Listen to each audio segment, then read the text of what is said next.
Hi, I'm Chris. I wrote Bear and Rat, and I'm just going to tell you a little bit more about how this book came about and why I wrote it. I hope you enjoy it too.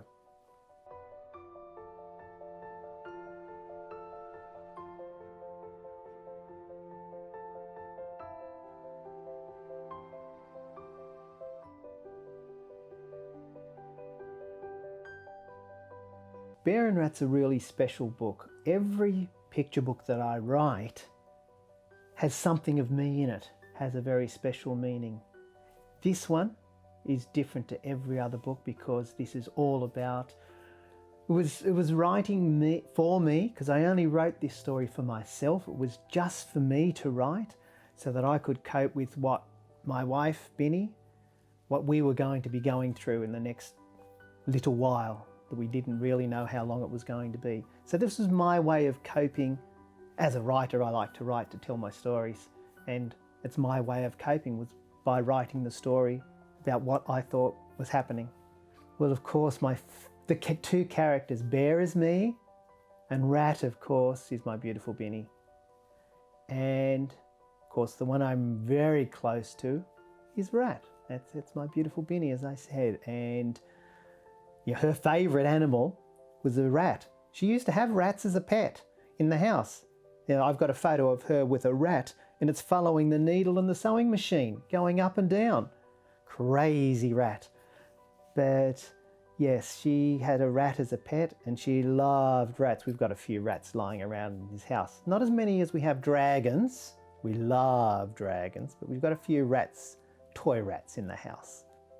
The best part of writing this story, well, as I said, it's my way of coping with what is going ahead. So I was just able to sit down when Binny was lying on a lounge, on our lounge downstairs and having a rest. And I just thought, I've got to write what I'm feeling and how I feel and how I'm going to experience and what I can remember and what could happen and things like that. So I just sat down and I just wrote, and that was Bear and Rat. I just wrote the story and everything that I was feeling and thinking and hoping and wishing. Yeah, so just writing the story was really, it was my way of feeling through what I was going through. And then, of course, I actually only wrote it for myself. I never, when I sat down at the dining room table, which is where I do most of my writing, when I sat down at the dining room table to write the story, I just wanted to have something for me so that I could look back on and say, right, I've written this now and that's good, and it's just for me. Binny never got to see the story either because I couldn't show it to her, but it was just writing for me. When I first saw the illustrations, I went, oh my goodness, and then I cried. Because Stephen has, the words are sparse, and Stephen's got a lot of space in the illustrations as well. He's left it open around, there's a lot of white space. There's a couple of pages where there aren't, and they're very important pages. But he's got his own story throughout, especially if you look at the umbrellas and you look at the little footsteps through the snow. Just little things that Stephen's put in. I just cried, and I cried for quite a while because Stephen had captured exactly what I envisaged in my head. I never told him what I thought. The only thing he knew was that I'd really like a panda because that's just me. I needed to have a panda, and he was able to capture that, even though panda eyes, as he said to me, are very difficult to do with expression. He did a brilliant job, and I am so very thankful because it is beautiful, and I know Binny would be exceptionally delighted. I hope that when kids and adults read this book, they're going to see about friendship. They're going to see about best friends have the most amazing fun together.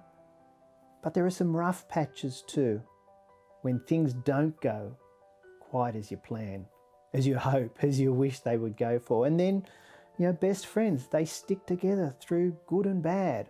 And best friends stay and support each other. And best friends love each other. Even through the hardest of times, the best friends, it's the love that you have for each other that's going to get you through. That love, that unquestionable love that you have for each other, that's going to push you through those really hard times. This is a really beautiful story, and it's something that I can share, and other people will be maybe helped. I hope that's what's going to do for some other people too, that need to cope with changes in life. First thoughts when reading the story, I thought it was beautiful. I love when a book comes my way that I just can feel the heart just coming through the words, and I spoke to my editor. Well, actually, my editor landed it my way because we had a good conversation about books that had deeper meaning. And it came my way, and I probably first thoughts was, oh yes, this is really a book for me. It's just right in my pocket of what I love to do, and it doesn't mean I'm in this happy joy place, because there's sadness and there's melancholy, but there's also joy, and there's lots and lots of love. So probably, yeah, first thoughts is I wanted to do it. I really was a passion project. There's no start or finish to my creative process. It just goes on and on and on. It's I love making stuff. I love books. I love writing, and I'm doing something all the time. There are plenty of times where I'm not doing it, but I think there wouldn't be a day goes by where I don't make something, draw something, write something. Really, Bear and Rat is a beautiful part of a big tapestry, and it's just a lot of my creative play there was seeing if the characters would work, because one's very small and one's very big, and you can look into what I did there because there's a bit of creative play about sizes and things, because they hold hands most of the way through the book.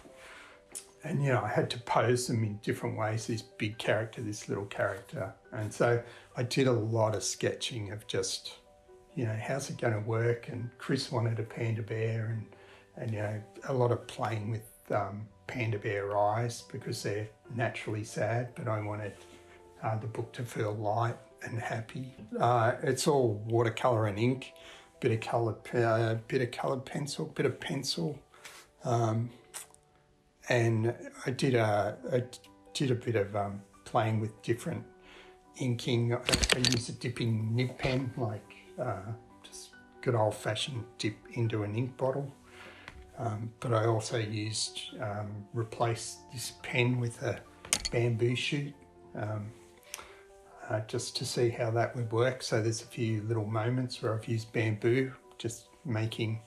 It was pretty interesting, and it was really flexible when it was, you know, really wanted to have its own life. So it was good fun. But yeah, I love watercolour. It just has its own life. Ink dips and makes its own mess, and it stops when you don't want it to, and it helps the character come out in the book. So I dedicated it to my cousin Mick. I lost him sort of near the end of the book, and Chris has his story, you know, and certainly my meaning, my life is in there. But yeah, I used to work in a library where I read stories to kids. I used to drive a van around, go to preschools and read stories. So really, what it means to me is that it's something that's come into the world that it just has so many ways it can be used. Like if a child's had a bad dream, or if they have a big, deep question, like little kids have really sometimes such complicated questions, but just this really beautiful, reassuring book.